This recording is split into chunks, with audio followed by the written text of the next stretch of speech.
Earth angels, welcome back. This video, it's from a reading that I did on my Instagram, a collective reading, and the message just turned out quite important. I feel like it's important, especially for this Virgo season, so I wanted to make an extended video just describing the energies better on here, because I feel like this energy could have been already coming up for you in your life already, and maybe you're asking yourself, why is this coming back up? Why do I feel this way? What is this for? What is this trying to show me? And maybe it'll bring you some clarity, because personally this is something that's been going on with me before I got this reading, and this reading just made a lot more sense afterwards and actually helped me to now apply it, because I didn't really know what I was supposed to do with the energy. So with that being said, right here in the collective reading we have House 3, which is early learning, childhood relations, the rational mind and communication, and we have the 3 of Pentacles. Already the synchronicities, you guys, is these cards are very similar energies. This card's all about group work, collaboration, how you communicate and interact with people when you're younger, or when you're in school, in your early childhood, especially during group work and things like that. And it's funny that this message is coming because it's perfect for Virgo season, because this is really just an opportunity. Like, if you don't do this, it's not like anything bad is going to happen. It's just that we have these opportunities that we can take if we want, to help us release things before going into our next phases and cycles. But you're probably already getting the energies come in already and doing what you need to do. So honestly, don't worry about anything. You're doing what you need to do. This is, as I was saying, about early childhood relations, group activities, and it's asking us to reflect on how we really felt when we were younger, when we were in school. Were we the type of people in groups to kind of sit back, stay quiet and keep our opinions, our ideas to ourselves, or were we very engaged and not afraid to take on a leadership role or be more in the socializing element of group work? And it's asking us this because for some people this is coming through differently, but this is really about them times where we're younger, where we felt uncomfortable to be heard, to express ourselves, or to express our truth or our emotions.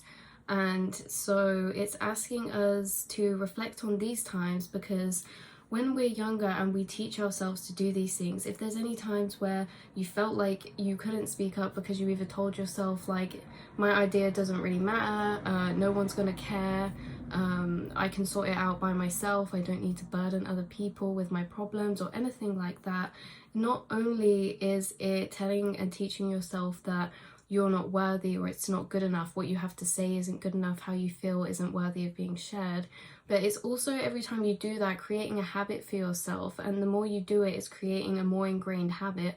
And that's why it can carry on into our adulthood and how we deal with things now. For example, if there's anything in your childhoods or in your earlier years that you kind of had to just deal with by yourself, you didn't feel comfortable speaking about it with anyone, or anything like that, then it could be affecting you now in a way that you keep your problems to yourself. You don't like to talk about them with other people because that's how you've always known to do it. That's how you've known to go about things. Not only this, but for people who are wanting to give knowledge, share their opinions, their ideas, their experiences with the people around them, making new friends, or just with the world in general, with the collective. When we do this when we're younger, when we tell ourselves, don't say this, it's not important, no one wants to hear, or anything like that, then it can be carried on into now in a way that we kind of question ourselves when we go to put out our work, or when we go to put out something we've created with our idea or our expression. We kind of question, what's the point of this, and who will really care? And that could be just stemming back to all of them times we silenced ourselves because we told ourselves no one would care when we were younger.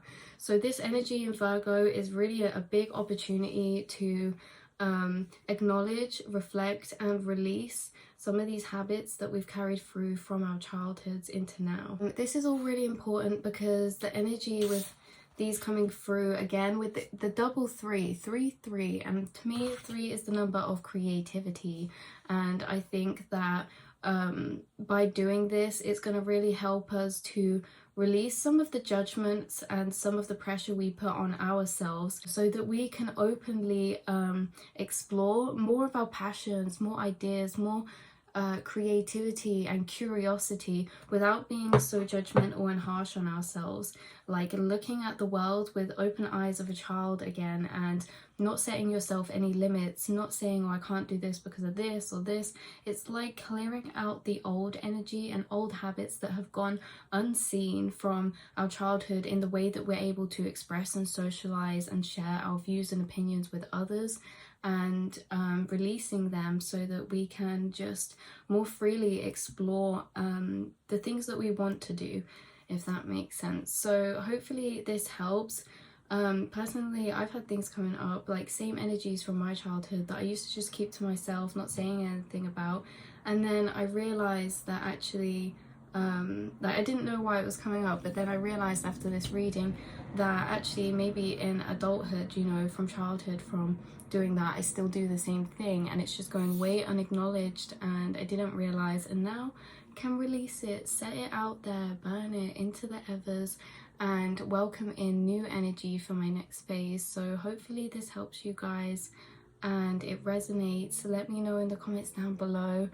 But all the best wishes to you and all the love in the world. Carry on being curious, explorative and enthusiastic. Carry on following your passions, your dreams, your creativity, and remember that sometimes we just teach things to ourselves and through society when we're younger, and then when we get older it's so normal to us we don't realize. So it's always good to have a reflection. This Virgo season is the Hermit. The Virgo, if you don't know, it's all about going inward, protecting your energy, filling up your own cup, resting, being relaxed. You're not going to want to do loads of stuff and be go go go. You might be feeling more tired, and if you do, don't be hard on yourself about it. We're cyclical beings. That means we're allowed a break, we're allowed some time off, you know, and every phase is different, and that's what's beautiful. So honor your phases and cycles, because trust me that in a month it's all going to change again and you will have needed the rest this month. So happy meditating, happy reflecting. I love you so much.